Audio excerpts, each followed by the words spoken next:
внимателно ја следев денешната седница во однос на прашање за доверба на владата и да ви ја кажем вистината, мислам дека ова е главен впечаток на граѓаните кои ја следат ова денешна расправа, а тоа е обичен театар. Значи, го кажа и претходни колеги пратеници дека се работи за театар со еден мотив македонската опозиција да се врати во собранието.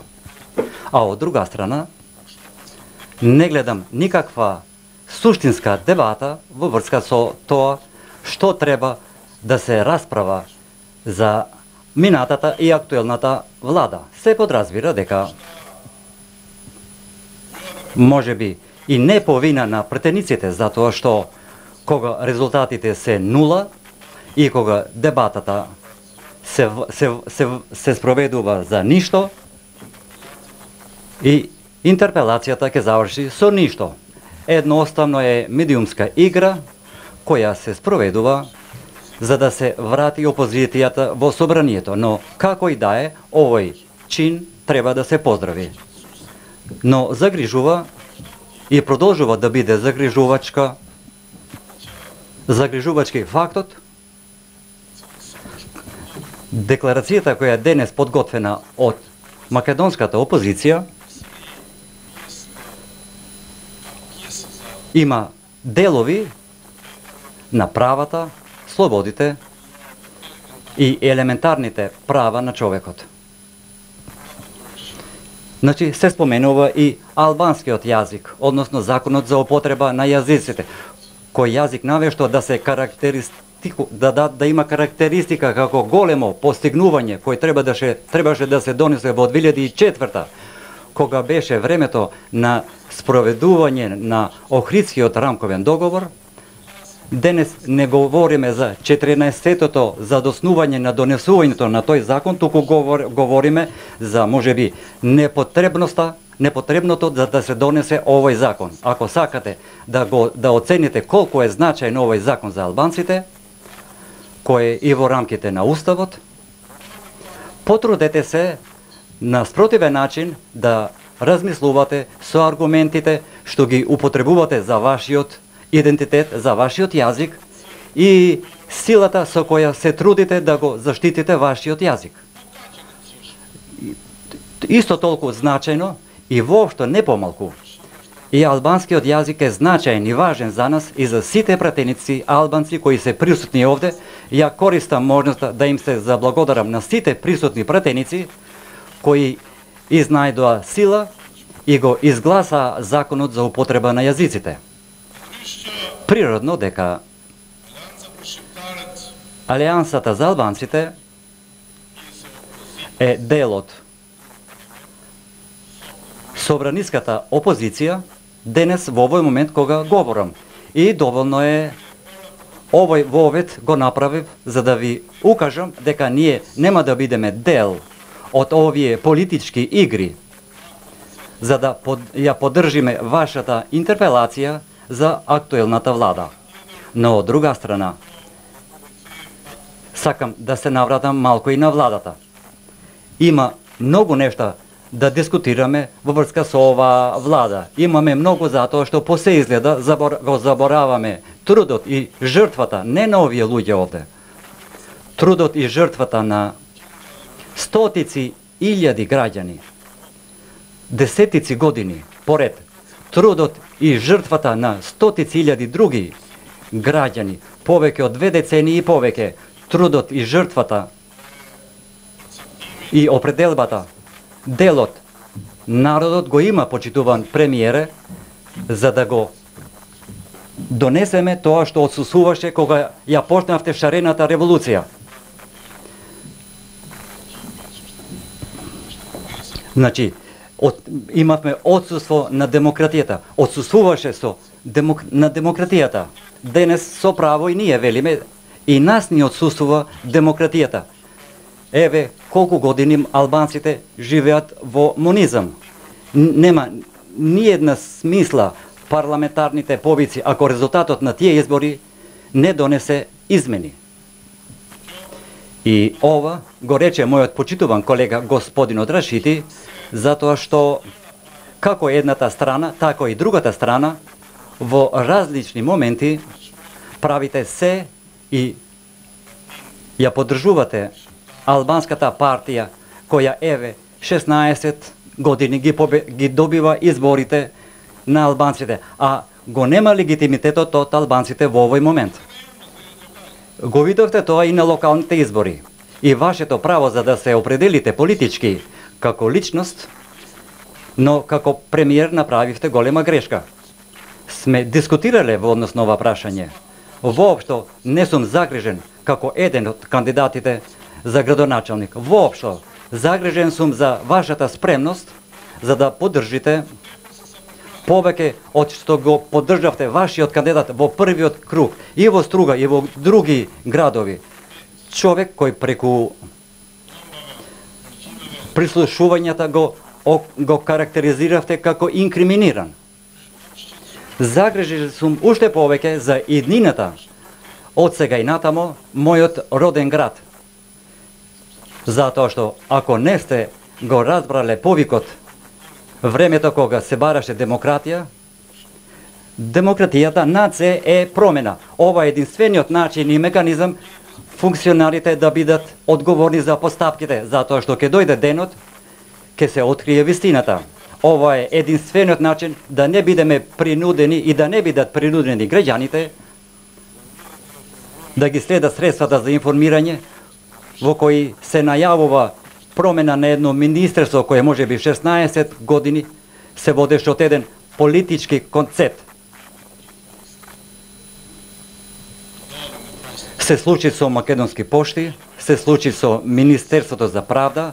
Јас ве молам, не најавувајте ке го смените министерот кој го има со години дуи, затоа што ќе ја изгорат архивата и на тоа министерство и ќе биде излишно и не можат да се покријат. Да говориме малку и за правдата. Се обратив со една јавна порака и реално јас не гледам дека се случува некоја суштествена реформа во правдата.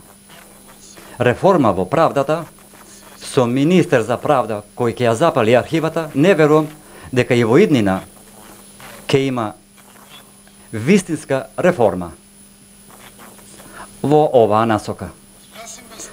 Да не говорам за другиот дел. Во бомбите кои ги искажевте вие, беше и бомбата за Сопот, кои денес се слободни и тоа треба да се поздрави. Значи слободни се по 15 години казна затвор. Може би треба да се обештетат и со пари за секој ден издржан во затворот, а не верувам дека ќе се награди детето пораснато со без родители, осуден со неправеден судски процес. Бомбите кои ги објавивте, поранешниот министер за внатрешни, поранешниот шеф на тајната служба признаа дека немаат вина тие, но не е добро да се обзнани тоа затоа што не е добро за системот. Што е направено во оваа прилика, господине премиер, кога одговорните кои го монтира тој политички систем се уште во рамките на нашиот систем?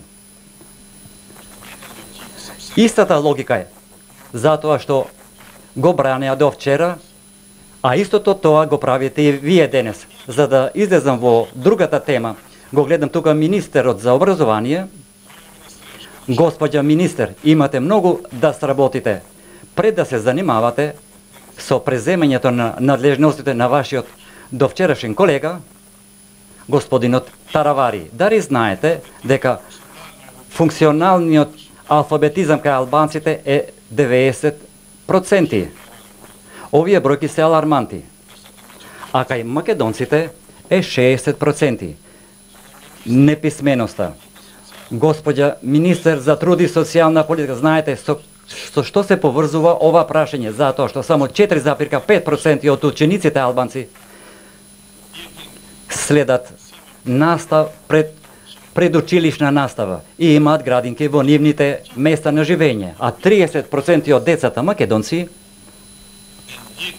јас следат предучилищна настава, што точно соодветствува со функционалната неписменост и разликата помеѓу децата македонци и албанци. Доброто на Република Македонија, овие податоци се анализи од УНИЦЕФ. Доброто на сето ова е дека во Македонија не се споделуваат овие прашања и нивото на образование според категориите, социјалните категории на граѓаните. Дали сте богати или сте ромашни. Но ужасот и лошото е затоа што овие поделби и овие бројки се како резултат на етничката поделба која постои во Република Македонија. Не велам дека е создадена од денес, но имаме многу позначајни теми од тоа да го слушате Невзат Бета или некој друг кој ви бара политичка услуга. Има многу позначајни теми. Не говорам за кадрот и да ги поделам дека припаѓаат на овој или друг политички субјект, затоа што се говореше доста денес во врска со министрите на Демократската унија за интеграција. Ако упатам обвинение кон нив, имам, не знам кој ќе ми реплицира, дали ќе изгледат овие од ВМРО или од СДСМ да ги бранат, затоа што и ваква беше денешната расправа меѓу вас. Реално, тие се бранат и од едната и од другата страна. Единствени кои се заинтересирани да ги искоренат и да ги однесат во опозиција, тоа се албанците.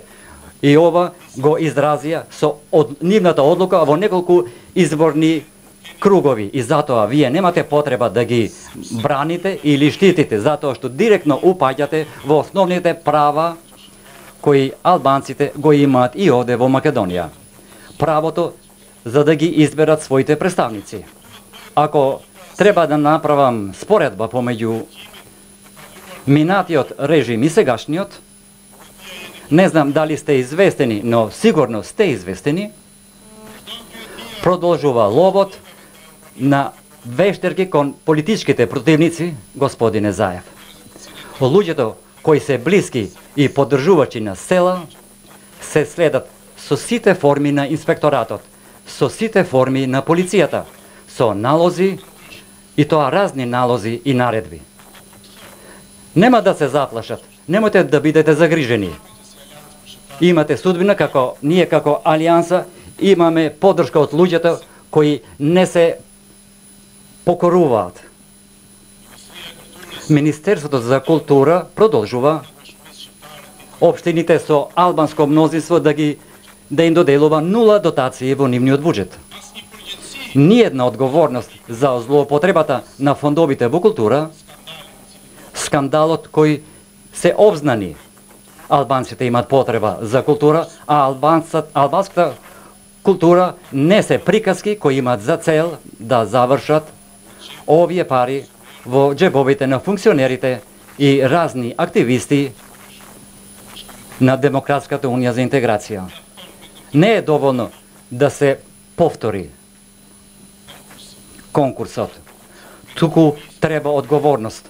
Од тука и почнува правото. И за самиот крај, затоа што гледам дека имам уште малку време, на 27 април, господине Заев, луѓето кои беа околу вас не беа спремни да направат се што ти денес правиш. Беа луѓе кои веруваа во вредности, слободи, во правото, во правна држава, а не преквалификација на предметот на Алмир во сообраќајна несреќа. Што ќе се случи ако се преквалификуваше терористичкиот атак со комбиња со кои се изгазија луѓето во разни градови како во Стокхолм, да се преквалификава. Во 27 април имаше луѓе кои веруваат на слободата. Но видете денес, околу вас и во иднината, што ќе се случува? Околу вас има луѓе кои веруваат во парите, кои веруваат до вчера, но и денес веруваат. Луѓе кои веруваат во корупција и луѓе кои ги стегнуваат вредностите на човекот. Луѓе кои постапуваат, уште 10 секунди ве молам, со луѓе кои постапуваат со логиката умре царот, да живее царот. Господине Заев, ова го велам со жалење. Еден семен режим се уништи, се раѓа друг. Јас сум ти ја дал поддршката кога се избра за премиер. Денес не ја заслужуваш поддршката за доверба. Гласот на Алијансата за албанците ќе биде воздржан. Ви благодарам.